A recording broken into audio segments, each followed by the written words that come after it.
Bonsoir, bienvenue dans votre journal préparé par toute la rédaction. Nous sommes le lundi 24 février. À la une ce soir, on en parle dans nos éditions depuis la semaine dernière. 4 plaintes ont été déposées par des parents qui accusent un élève de 6 ans d'avoir agressé sexuellement leur enfant à l'école Simone Toulouse de Carry-le-Rouet. L'élève en question et ses parents ont été entendus aujourd'hui par la justice. L'enquête judiciaire se poursuit, ce qui n'a pas empêché les parents de se mobiliser devant l'école ce matin. Reportage Joe Temple. Il est 8h10 ce matin. Dans le calme, un petit groupe de parents descend vers le portail de l'école Simone Toulouse. L'objectif est clair, se faire entendre et obtenir des explications. On est en colère contre l'administration, déjà l'administration. Et ensuite, c'est une colère naturelle contre les parents du petit. Alors on aimerait savoir ce qui s'est passé réellement, pourquoi ça s'est passé. Et que ça ne se reproduise plus jamais surtout. Notre fille n'est pas directement concernée, mais elle est forcément indirectement concernée. Donc on est là pour comprendre ce qui s'est passé, savoir comment c'est fait en plus produire et surtout qu'est-ce qui va être fait pour que ça n'arrive plus. Et voilà, et se joindre à la cause globale parce que pour nous c'est un problème collectif, donc c'est important que tous les parents soient solidaires. Ils sont une vingtaine à manifester sous les yeux des autres parents qui suivent avec intérêt ce qu'il se passe dans l'établissement, mais ne cautionnent pas forcément la méthode. On jette le dévolu sur un gamin de 5-6 ans, c'est ça, non, je crois, dans le truc, et qu'on est en train d'en faire un peu du cyberharcèlement par rapport à ce mot, mais à sa famille, et finalement sur des dires d'enfants. Donc je pense il est urgent de laisser les autorités faire leur enquête, je pense, mais derrière, je comprends pas trop l'histoire en fait. Je pense surtout qu'on devrait arrêter d'harceler ce petit garçon, quoi, pour l'instant. 8h45, alors que la grille commence à se refermer, les parents attendent un mot de la directrice qui ne sort pas. C'est la goutte d'eau pour le groupe de parents qui force le passage. Non, mais Madame Putegro, on a besoin de vous parler, ça. Par contre, on va rentrer. Non, on peut pas rentrer. Alors, écoutez-moi, regardez.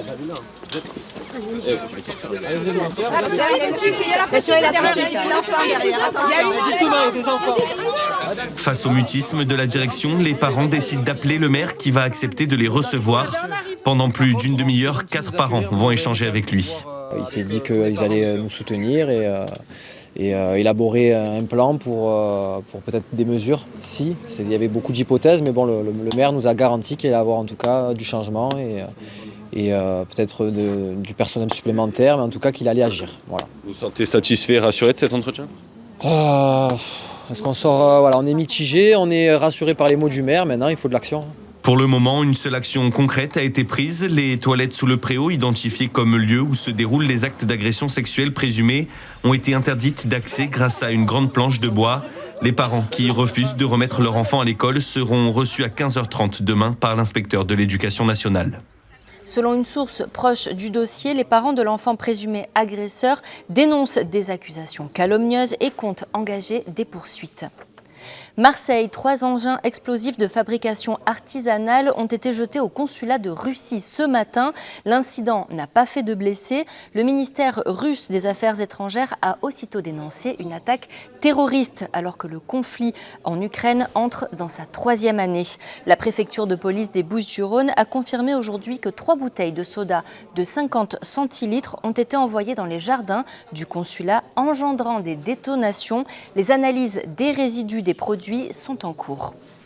On reste à Marseille avec le dispositif Pépite patrimoniale lancé par la municipalité. L'objectif, redonner vie à des bâtiments exceptionnels tombés en désuétude. Première pépite, le pavillon de partage des eaux dans le quartier des Chutes-la-Vie. Reportage Rémi Reponti. C'est un bâtiment qu'on ne peut pas rater quand on passe par l'avenue des Chutes-la-Vie dans le 4e arrondissement.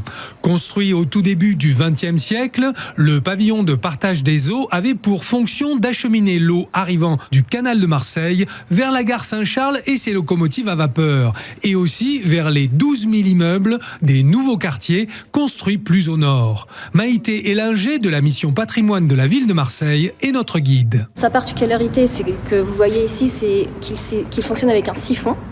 Donc c'est ce que vous voyez ici, il est caché bien sûr sur la colonne, et l'eau était en fait stockée en haut. Ce système a fonctionné jusqu'à la Seconde Guerre mondiale, puis il a été modifié par un système qu'on appelle TOR, qui en fait se retrouvait en dessous, sous nos pieds, et ce qui a donné aussi son surnom, le TOR. C'est à la fin des années 90 que toute activité a cessé ici.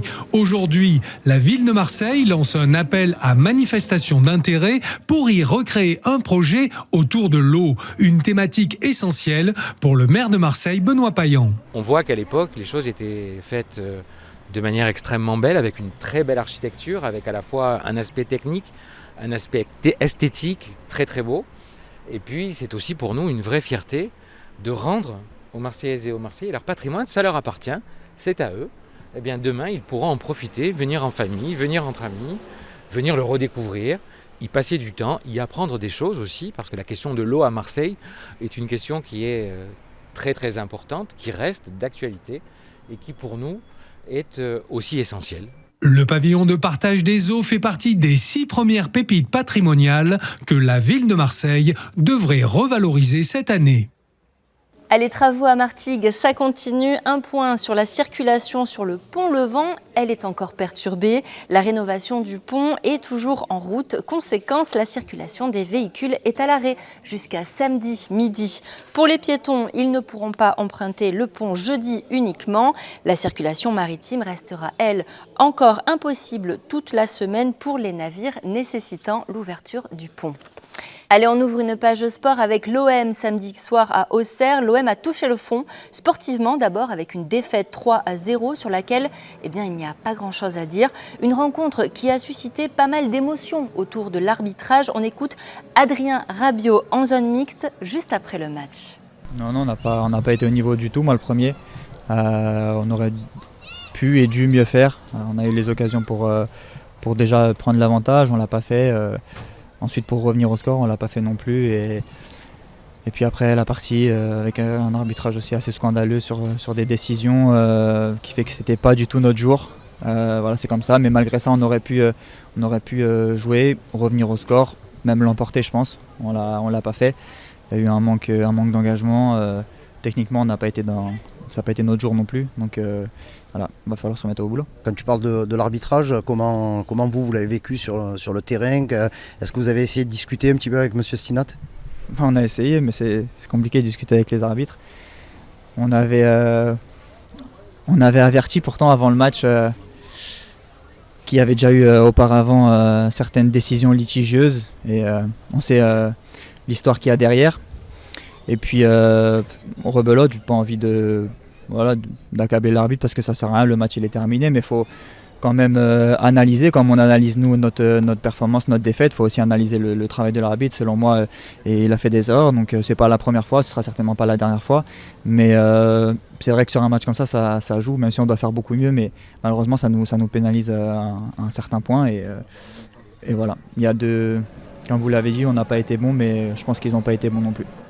Des propos recueillis par Karim Attab. Karim Attab, justement, qui nous a rejoint. Bonsoir Karim. Bonsoir Sandrine. On va parler ensemble de ce coup de tonnerre du week-end. C'est quand même les propos tenus par Pablo Longoria, président du club. Il évoque de la corruption chez les arbitres. Vous avez assisté pendant de longues minutes à ce qui est aujourd'hui l'affaire Longoria. Oui, c'est parti très très tôt, c'est-à-dire à la 63e minute.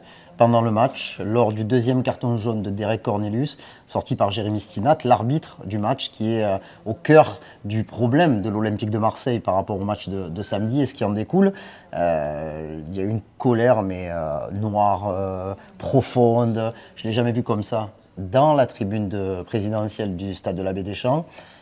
Pour se calmer, pensait-on, il est descendu dans la zone des vestiaires, couloirs, et là...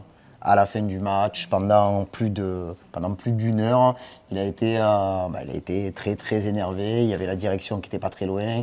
Alors il n'y a pas eu que des moments où il y a eu ces mots de corruption qui ont été prononcés plusieurs fois. Moi je me demandais à quel moment ça allait s'arrêter. Et au final, tout le monde s'est calmé, mais le mal était fait. Les propos de Pablo Longoria vont loin. Je pense qu'ils ont dépassé, le sens de sa pensée. Après, il y a plein de choses qu'il faut analyser. C'était dans un moment où c'était plutôt dans un off. Il y avait des journalistes, les caméras normalement étaient éteintes. Mais bon, on l'a vu hier soir chez le diffuseur DAZN, il y a eu des images qui ont été captées dans le couloir. Et là, celles-là, elles ont été... Il s'adresse à la caméra directement quand même. Exactement. Il sait qu'il est filmé. Oui, bien sûr. Mais je pense qu'il était conscient de ce qu'il était en train de faire, mais peut-être ne prenait pas la portée des conséquences que ça pouvait engendrer, parce que les mots sont forts. Et bien entendu, quand on parle de corruption par rapport au milieu arbitral et peut-être au football en général, parce que c'est quand même quelque chose de très très fort, et ça a été véritablement le déclencheur des problèmes de cette soirée samedi soir à la Baie des Champs. Alors le monde du football s'est insurgé, les arbitres ont annoncé qu'ils portent plainte tout simplement contre Pablo Longoria. Oui, il y a eu une réunion en visio, c'était dimanche matin, entre tous les arbitres professionnels, notamment ceux qui officient en Ligue 1. Il a été décidé à l'issue de cette réunion que tous les arbitres, aujourd'hui, lundi, devaient se présenter devant le procureur de la République de leur région pour porter plainte pour diffamation contre Pablo Longoria. Donc c'est quelque chose qui a été pris très au sérieux par le milieu arbitral. On l'a entendu sur Maritima Radio un peu après le journal de midi, on a eu Olivier Lamarre, le porte-parole du syndicat des arbitres, qui lui aussi a quand même eu des mots assez forts depuis hier. Aujourd'hui, il essaie un petit peu de temporiser, de calmer un petit peu les choses, mais il trouve que les propos du président Longoria sont inacceptables. On a entendu également la voix du président de la Fédération française de football, Philippe Diallo, qui a condamné les propos de Pablo Longoria, qui a apporté tout son soutien à tous les arbitres, notamment à Jérémy Stinat, l'arbitre de ce match. Donc on est très très loin de l'épilogue de cette histoire. Pablo Longoria s'est exprimé, il a donné un petit entretien à l'agence France Presse peu avant midi, un entretien dans lequel il explique qu'il regrette le mot, la force, je dirais la forme qu'il a employée pour essayer de se défendre et de laisser passer sa colère. Mais je pense quand même qu'il y a aussi cette interprétation du mot corruption qui peut avoir... En espagnol. En espagnol, il semblerait que ce soit quand même un terme assez large. D'accord, la corruption aurait un double sens ibérique, alors c'est ça ? Peut-être. Moi, je ne suis pas un spécialiste de la langue ibère, mais je me suis renseigné un petit peu, et les deux personnes que j'ai contactées m'ont dit oui, on est quand même pas exactement sur la même traduction que ce que l'on peut avoir en France. Donc on ne parle pas d'argent automatiquement, donc ça ne voudrait pas dire que Pablo Longoria pensait qu'il y avait de l'argent pour acheter les arbitres, et à l'AFP, il dit exactement qu'il ne pense pas que le football français soit corrompu dans le sens que nous, on peut comprendre. Mais bon, du coup, c'est quand même assez compliqué, parce qu'il est convoqué ce mercredi devant la commission de discipline de la Ligue de football professionnel. On ne sait pas exactement à quelle sauce il va être mangé. Il risque 12 matchs de suspension. Donc ça veut dire... C'est énorme, c'est unique, non ? Pour un dirigeant, ça serait quand même une des plus grosses sanctions, mais c'est le barème qui semble être en face d'une telle sortie médiatique, même si, je le rappelle, au départ, c'était du off. Ça n'était pas quelque chose de... Mais bon, c'est clair qu'il doit y avoir des regrets, mais dans l'esprit, je pense que la forme n'est pas du tout celle qui aurait dû être employé, et Pablo Longoria en est conscient. Par contre, sur le fond, je pense qu'il pense qu'il n'est pas dans le faux. Parce que depuis des mois et des mois et des mois, l'Olympique de Marseille se dit, à juste titre ou à tort suivant les observateurs, moi personnellement, je me mouille, je trouve que l'OM a été victime d'énormément d'erreurs d'arbitrage, et en plus de ça, il y a eu pas mal de sanctions individuelles pour les dirigeants. On a vu Mehdi Benatia qui a été suspendu pendant 3 matchs après sa sortie lors du match contre Lyon. Et là, le fameux match qui déclenche un petit peu tout ça, c'est le OM Lille du 14 janvier dernier, en 16e de finale de Coupe de France, où à la fin du match, sur l'égalisation marseillaise. Mehdi Benatia va voir Jérémy Stinat, l'arbitre de Auxerre OM, qui était 4e arbitre ce soir-là au Vélodrome, et il lui dit vous irez dire à M. Turpin, l'arbitre central, qu'il y avait bien pénalty en montrant avec son doigt la surface de réparation. M. Stinat a estimé que Mehdi Benatia était menaçant. Et donc, il a écopé de 3 mois de suspension ferme, plus 3 mois avec sursis. Je pense que la question qu'on peut se poser, nous, en tant qu'observateurs et suiveurs de l'Olympique de Marseille, même si on ne cautionne pas les mots qui ont été employés, est-ce que Jérémy Stinat avait sa place sur le terrain aussitôt qu'en tant qu'arbitre d'un match de l'Olympique de Marseille? Encore une fois, chacun se fera son idée. Moi, je pense qu'on aurait pu attendre encore quelques semaines, voire quelques mois, avant de voir arriver sur le terrain un arbitre qui est pas ouvertement, mais qui est quand même un peu en conflit avec le club. Donc, d'accord. Voilà. Le passif, et il y a tout un historique entre l'Olympique, le club et les arbitres ces dernières semaines, ces derniers matchs. Merci beaucoup Karim Attal pour toutes ces précisions. Suivez bien le BDS pour avoir toutes les dernières actualités concernant l'Olympique de Marseille. Et nous, on va continuer cette page sportive avec la 46e édition de Marseille-Cassis, une course de 21 km qui rassemble quelques dizaines de milliers de passionnés de course. Bonne nouvelle, aujourd'hui, coup d'envoi des inscriptions pour un départ de ce semi-marathon prévu le dimanche 26 octobre prochain. Rendez-vous sur marseille-cassis.com. Allez, je vais m'inscrire. Martigues Volleyball s'est incliné 3-7-0 à domicile face à Reims. Un match dans lequel les absences se sont encore fait ressentir, ce qui oblige le coach Christophe Charroux à bricoler avec les joueurs qu'il n'a pas à sa disposition. Explication du capitaine du MVB, Raphaël Attier. Il est au micro de Flavio Noriga. Au-delà du match en lui-même, j'analyse notre situation à nous. Là, on est au bout de notre situation. Tous les joueurs ne sont pas forcément à leur place. C'est dur. Surtout Manu qui essaye de faire ce qu'il peut à la passe. Il s'en sort très bien, mais c'est pas son poste. Donc du coup, ça déséquilibre tout le reste. Donc en essai, on est un peu plus fragile et ainsi de suite. Ça fait 3 matchs qu'on joue dans cette configuration et c'est jamais la même équipe. Donc on a changé 3 fois de libéraux par exemple. Et Greg, c'est son premier match en pro, il découvre un peu ça. Les rouages sont pas encore très bien huilés, il est avec nous que depuis 15 jours vraiment. Donc il faut se réorganiser, mais c'est sûr que ça se voit qu'on n'est pas huilé comme au début de l'année. Handball, il n'a pas manqué grand-chose au Martégo pour passer devant au tableau d'affichage. 1 point, c'est ce qu'il manquait au MHB lors de la défaite 29-30 contre Draguignan. Scott Parent, entraîneur du club, répond à Flavio Noriga. Tout n'est pas à jeter, mais on a un gros passage à vide en deuxième mi-temps où on prend, je crois, un 5 ou 6-0. Et puis derrière c'est compliqué avec des échecs au tir, c'est dommage. Malgré tout, on se reprend, on revient, mais bon, il en a manqué à la fin pour qu'on puisse espérer mieux que la défaite d'un but ce soir. Il aurait fallu que ce passage à vide dure moins longtemps et peut-être un petit peu plus de lucidité à la fin. À mon sens, on a quelques frustrations auprès du corps arbitral, on est un peu moins concentré sur notre jeu et c'est peut-être ce qui nous a fait défaut pour obtenir mieux qu'une défaite. Et on clôture cette page sport en beauté avec une victoire du FCM. Et oui, en Ligue 2, le FC Martigues a créé la surprise vendredi soir en s'imposant à domicile 2-0 face à Annecy. Une victoire qui leur permet de revenir à 4 points de la place de barragiste.